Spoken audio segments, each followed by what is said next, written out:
the fertile land and the productive land will be as kind to their brothers and sisters in humanity as God was to them. So God has to leave opportunity for us to earn blessings and earn rewards and to test us so that we serve others as God has served us. This is a test that God has created for us. We can't escape it. So never think all your people are going to be productive. You're always going to have some people not productive. You're always going to have some that the strong have to care for. And that's Islam, Allahu Akbar. Now, no, I didn't say it for you to say it, but good that you said it. I said it to make a statement. God is bigger. And the bigger serves the smaller. That's not just to say to us, God is bigger. All of us know God is bigger. Even the primitive man who has a primitive concept of God, he knows God is bigger than he is. It's not just to tell us that, it's to establish a behavior in you toward the smaller. Now God is bigger, he provides for the smaller. His creation, smaller, small, nothing almost. Now you big. Are you going to be like God? And will you also serve those smaller than you? The big is responsible for the small. The strong is responsible for the weak. You're bigger in strength. The rich are responsible for the poor. You're bigger in the money. That's how we are to read that statement and apply it to our life. Allahu Akbar obligates me, if I'm bigger than someone else, to care for them as God has cared for me. You see the closeness now of Islam and Christianity? And that's why God says in the Qur'an, you'll find the nearest people to you to be those who say they're Christian. That's the old name for Christian. Yes. In the time of our prophet getting away from honor, like Muhammad, I think I said enough about that. I pray for him and my mother all the time. Yes, I do. I pray for their soul. I believe in the eternal life, and I pray for their soul.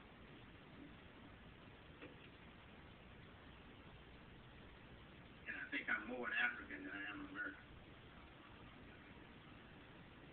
I do. The more I live, the more I realize I'm an African. An African. I am an African. I am. That doesn't mean I'm not a citizen of the United States. I'm personally a citizen of the United States. That's a government. That's different. But people in continents, I'm an African.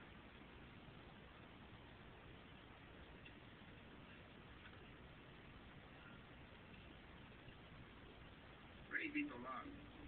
Yes. So the community of the Prophet, peace be upon him, was a community center.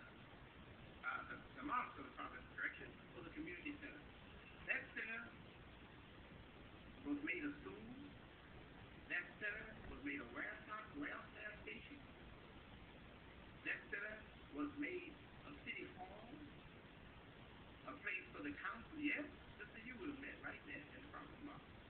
If you were one of the political leaders of this time, you would have met right there in the mosque of Medina. The mosque of enlightenment, the light of the light. In the city of enlightenment, Medina and Nawara. In the city of enlightenment, you would have met there, and you would have been given a space there and time there to discuss the political issues.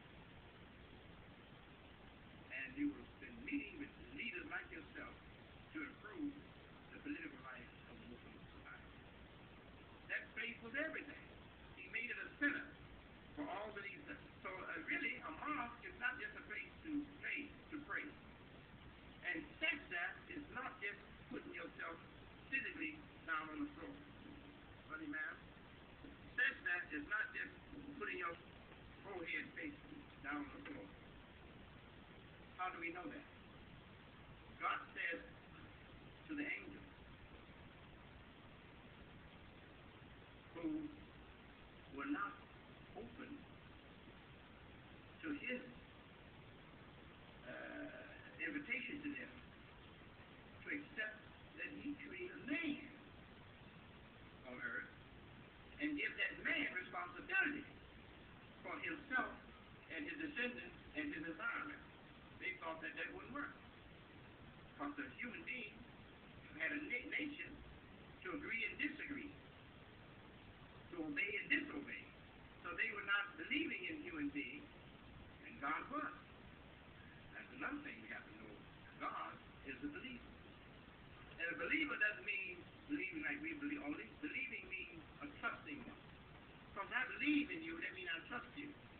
So God is not a believer in that sense that we usually take the word believe, but God is a trusting one. And he's called El-Mu'min. That's what's his name. The believing one or the trusting one. El-Mu'min. The man know this. So if he's called a trusting one, why is he called that? Because he trusted man to obey him and arrive at the destination God created him for. He trusted man to do that. Gave him freedom, freedom of mind, freedom of will, freedom of choice. He trusted. The angels didn't understand. They didn't have the knowledge God had. So they were frightened by this. And in our Holy Book, they say this will cause bloodshed. They feared killing and violence, etc. And God says, wait until I have inspired him of my own spirit.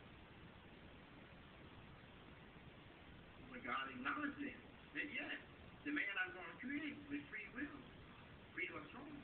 Yes, he's going to shed blood. He's going to do these things. But he's going to also earn my grace, my mercy and my grace, and I'm going to inspire him of my own spirit. If in my own spirit has become his spirit, my own will has become his will, then you, what he told him to do? He says, make sense of that to him. So we make sense of that only to God. We know that. But the angels were told to make sense of that to man when he is following the will of God. When he's in the spirit that God wants for him and following the will of God, God told the angels to make sense of that to him. Now, do you think they make the same sense that you make? Do you think they put their foreheads on the ground like we do? No. What does it mean? It means surrender completely to my plan for man and serve him with no hesitation. That's what it means. Fall you down altogether, what God said. That means without hesitation. Fall you down altogether, he said. Accepting my will. So the sajda is more than just us putting our foreheads to the ground and nose to the ground, palms down and everything on our knees. In the masjid. The masjid is called masjid after the word sajda. Masjid, the word mosque, comes from sajda. It means to make sajda on the ground. So the mosque is a place for sajda. But we are not to just make sajda with our body.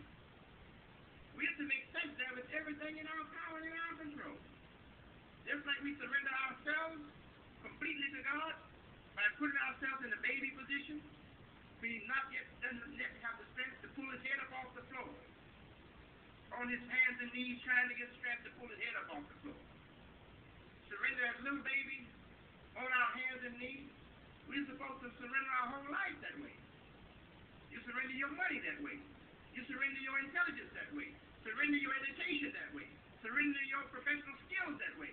Give everything completely. Surrender as a baby. Surrender everything up to God. That's the phrase. That's the model. That's the model. So your education program should be completely obedient to God. Your curriculum for your school should be completely obedient to God. And everything else that you're doing in your life as a community should be completely obedient to God. Your restaurants must be halal. Your life must be halal. Means meeting requirements to be called Islamic. All right? So this is the role of the message. But remember, as I told you in the beginning, and I'm closing out now, remember that God says of the first house, and God and Muhammad the Prophet, God tells us, and Muhammad the Prophet established it, it says that the mosque fit to pray in is that mosque established upon taqwa. From the very first day, when it was first built, it was built and established upon taqwa.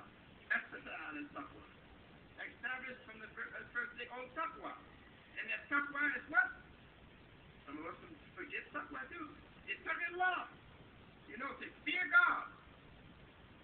But it's not fear because we know in Arabic, khawf is fear. Khawf is fear. And there's another word, there's about several words for fear. But taqwa is not fear, they translated fear. And they also translated piety. And they translated regardfulness. So what is it really? It's consciousness. But it's consciousness upon Islamic knowledge. Consciousness in Islam upon Islamic knowledge. Now, you know, people are conscious everywhere. And the consciousness that has been given to you really determines your behavior. Christian consciousness is Christian consciousness. So don't frown at them when you see them eat children. That's in your consciousness, not in theirs. And if you don't like the children, just stay away from the house. Don't go there and hurt people's feelings. What do you know those children? I'm going to tell you something about the father-in-law of Elijah Muhammad. He told me, he said, son, he called me son too. He didn't call me grandson, he always called me son. He said, son, I used to love those children so much. You know your father's something, so you stop eating children. He said, I used to love those children so much, he said, I thought I could get one as long enough to start chewing on it and making it and go all the way to the ladder. Chewing on that children. That's how he loved children, you know. But I was raised in a different environment. I can't stand it. I can't stand the looks of them. I can't stand the smell of them. But I sure wouldn't go to my Christian relative's house on a Sunday knowing they had children because I'm going to hurt their feelings. I'm going to hurt their feelings. I tell them, I can't, I'm sorry, I got to leave. But I can't stand the smell. I'm saying, I'm sorry, I have to leave. So I wouldn't go over there on Sunday. I let them in after eat children. I just come on Monday. Or a day when they not eating children. That's in that consciousness, not my consciousness. And that consciousness is okay to eat children. Right. Oh, you smoking? You smoking and you a Muslim? Don't offend people like that. Just be thankful that you're not smoking. You smoking and you a Muslim? That's not in his conscience. Ain't nothing in the Qur'an say, and do not smoke. The prophet never said, do not smoke. But it's a logic there that says do not smoke. But who is so special in his study of Islam, the Quranic logic, and the prophet's teaching, who is so studious that he's going to know that? Only a very few.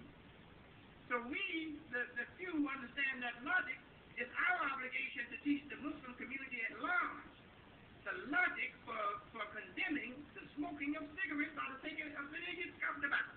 Because it is harmful. It contributes to cancer. It causes cancer. It's got so many harms. It hurts the environment. And therefore hurts the health of the people. It contributes to the shortness of breath, the clogging of the lung, and even breathing it from someone else is harmful. So we who know the logic, we should give them the logic. What is the logic? What Muhammad said came from him. The logic came from the prophet teaching.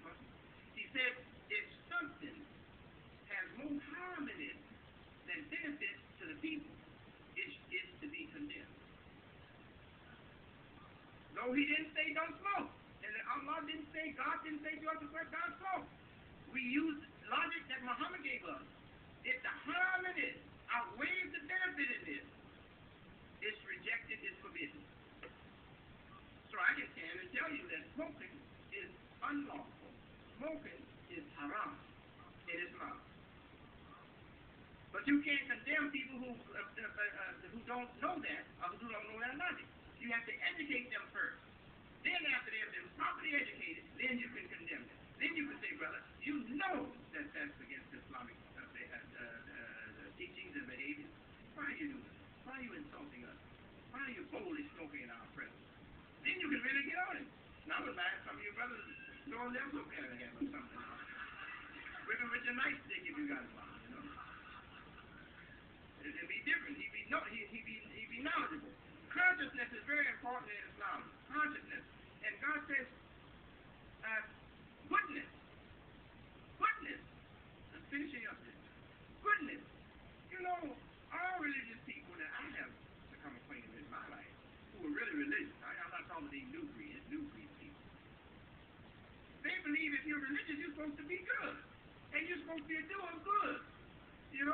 won't be ashamed of doing something bad.